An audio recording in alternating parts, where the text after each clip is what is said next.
د نبی علیه الصلاة والسلام د پیري سره ملاقات.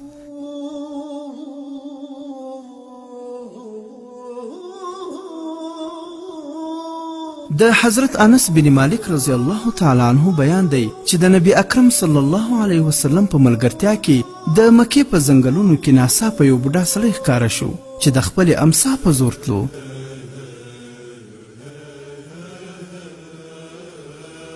د هغه په لیدو سره نبی اکرم صلی الله علیه وسلم وفرمایل دا سړی خو د چال او آواز نه جن پیری معلومیږي. هغه سمدستي وویل هو یا رسول الله زه پیری یم.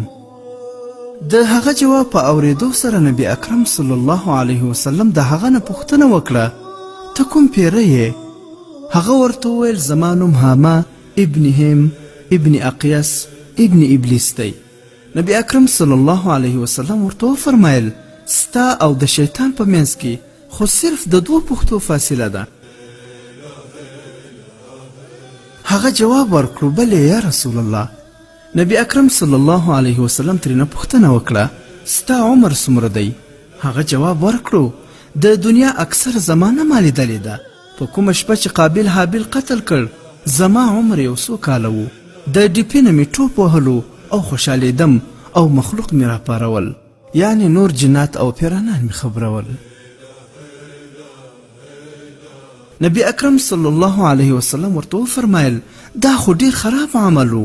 هغه ورته وویل ای د الله تعالی ګران نبی په تاسو د درود او سلام نازل وي.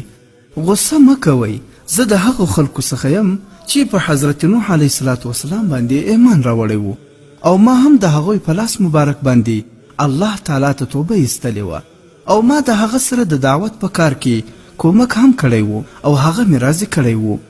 بیا هغه دومره وژړل چې د هغه په وجه موږ هم وژړل. او نبی اکرم صلی الله علیه وسلم ته عرض وکړو چې والله زه ډیر شرمنده یم او زه دې خبرې نه چې زه کافر پاتې شم د الله تعالی امان طلب کوم. او ما د حضرت هود علیه السلام سره هم ملاقات کړی او د هغوی په لاس مې ایمان راوړی. او د حضرت ابراهیم علیه السلام سره هم زما ملاقات شوی او کوم وخت چې هغه په اور کې اچولو زه ورسره وم. او کوم وخت چې حضرت یوسف علیه السلام ورونو په کوهي کې غورځاوه زه د هغه سره وم. د هغوی نه مخکې زه هغه کوهي ته رسېدلی وم. او زما د حضرت شعیب علیه السلام سره هم ملاقات شوی دی او د حضرت موسی علیه السلام سره هم زما ملاقات شوی او د حضرت عیسی ابن مریم سره هم زما ملاقات شوی. حضرت عیسی علیه السلام ما ته فرمایلی و هر کله چې ته د حضرت محمد صلی الله علیه وسلم سره ملاقات وکړې نو د هغوی په مبارک خدمت کې زما سلام وایه. نو زه د هغوی سلام او پیغام تاسو ته رسوم او ستاسو په لاس مبارک باندې په الله تعالی ایمان راوړم. نبی اکرم صلی الله علیه وسلم د سلام جواب ورکړو او ورته ویل الله تعالی دې په تا هم او په حضرت عیسی علیه السلام باندې هم سلامتی نازل کړي. ته څه غواړې؟ هغه پیري وویل چې حضرت موسی علیه السلام ما ته تورات ښودلی و او حضرت عیسی علیه السلام انجیل او تاسو ما ته قرآن مجید را زده کړئ. نو نبی اکرم صلی الله علیه وسلم هغه ته قرآن مجید وروښود او په زده یې کړئ. ګرانو مسلمانانو دا قصه مو له کتاب حیرانونکي واقعات له یو 50مې صفحې څخه راخیستې چې د هغه کتاب مصنف دا قصه له یو ډېر مهم اسلامي کتاب حیات الحیوان څخه رانقل کړې ده.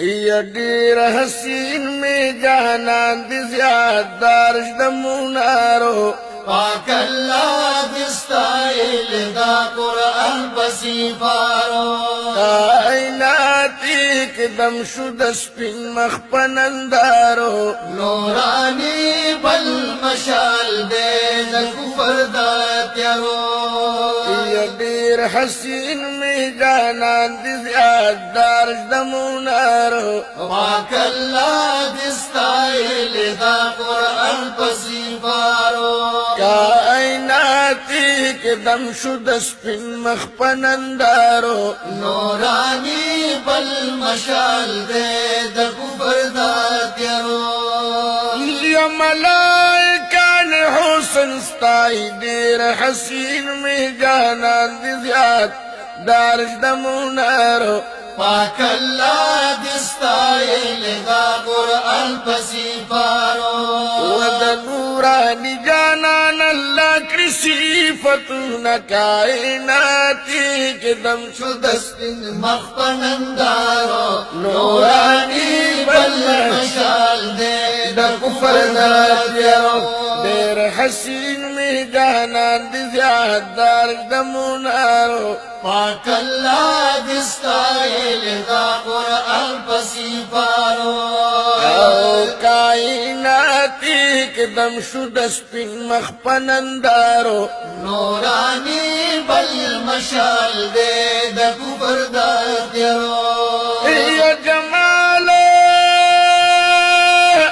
کمال پہ ٹول تمام دی دیر حسین میں جانان دی زیاد دار دمونارو پاک اللہ دستائل دا قرآن پسی پارو فتح حسن کری والا عالمون کائناتی اکدم شد سپین مخ پنندارو نورانی بل مشال دے دا کفر دا تیارو دیر حسین میں جانان دی زیاد دار دمونارو پاک اللہ دستائل دا قرآن پسی پارو کائناتی کے دم شد سپین مخ پنندارو نورانی بل مشال دے دا کفر دا محترمو اوریدونکو د اسلامي او تاریخي او د فن عبرتناکه کیسو لپاره زموږ د فیسبوک پاڼه حکایات مصنوي شریف